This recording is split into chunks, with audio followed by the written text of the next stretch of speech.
Hello everyone, Assalamu alaikum. My name is Rukia Turdush and I'm an ethnic Uyghur. I would like to talk about some issues related to people of East Turkestan today because there's some misinformation. Some people say what's going on in East Turkestan today is religious issue. China putting millions of Uyghurs in concentration camps and torturing them and killing them because they are Muslim. They attacking the Islam. They attacking Uyghurs and other ethnic Muslims over there just because they believe in Islam, just because they were Muslim. And some other people say, no, they are not attacking the religion, they're attacking Uyghurs' culture because there is some people doesn't believe in Islam, that they are still in the Chinese jail. So it's China not only attacking the religion. China is attacking everything. China actually attacking the ethnicity because ethnicity include religion and include territorial identity, historical identity, political identity, language, culture, and the race, everything. It's not about one single issue. China is not only attacking religion. Of course, they're attacking religion. They're arresting people because they believe in Islam, because that's the biggest identity of Uyghurs. But there is other identity as well. This belongs to ethnicity. So this is an ethnocide. China attacking whole ethnicity.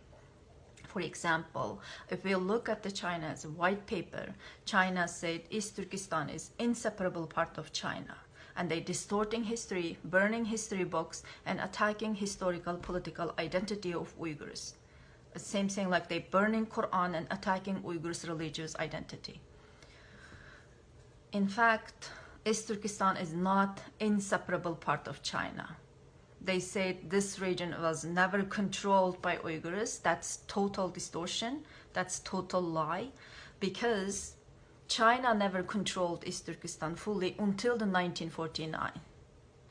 Okay, they controlled in Han Dynasty at that time, but only partially controlled. Because before the Han Dynasty, people who living under Hun Empire over there, Huns, Hungarians today, the Huns and the Turks, including Uyghur tribes of Turks, and Saudis, I think some of the Persian merchants, and these people living Hun Empire attacking China and forced them to pay heavy taxes. So China pay every year a lot of silk and the gold to the Hun Empire, and finally they so tired when they getting stronger, they sent to, when it comes to the Han Dynasty, Han Wudi, the king sent to one of the Chinese spy, Zhang Qian, to East Turkestan as a merchant. He went there and he gathered a lot of intelligence documents, and based on that intelligence, Han Dynasty attacked East Turkestan and partially controlled East Turkestan. They couldn't control whole East Turkestan, only Turpan and the Gansu area at that time. That was 120 BCE. But after 125 years, the Turk states attacked the Han and kicked them out. The Han Chinese kicked them out, those Han Dynasty from there. So like since then, China never be able to control the region. Later on, the Uyghurs established the Uyghur Adequate State and the Karahanli State. It was very civilized and strong states, and they survived until 1370s. But after that, these states cooperated with Mongols, come under Mongol Empire's rule because the Mongol Khans accept Islam and accept Uyghur alphabet. So they live peacefully together with Mongols. Then later, the Manchus attack, and Manchu Empire also attacked the Han China too. So Han Chinese in China and the people in East Turkestan at that time and the Mongols are become under the Manchu rule. Manchu is different than Han Chinese. They are different nationality. And we were colonized by Manchu Empire, but we keep uprising. And between 1864 to 1884, we established Yet Shahar independent state over there. But Manchu invaded again in 1884, and they changed the name into Xinjiang and ruled the region.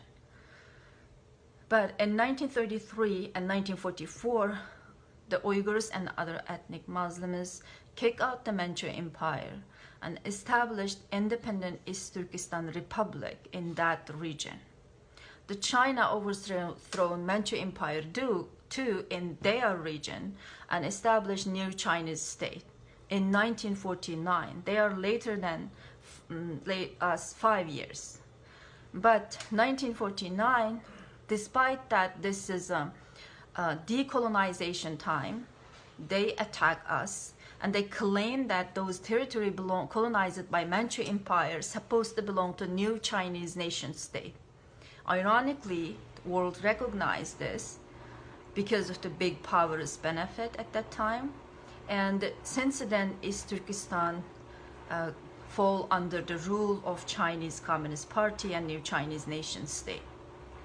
So East Turkestan is never ever been inseparable part of China. That's the distorted history. But China attacking Uyghurs' historical and the political identity too. So this is not only about the religious issue. But some people say this is cultural issue. Some Uyghurs do not believe in religion, and we can't say this is a religious issue.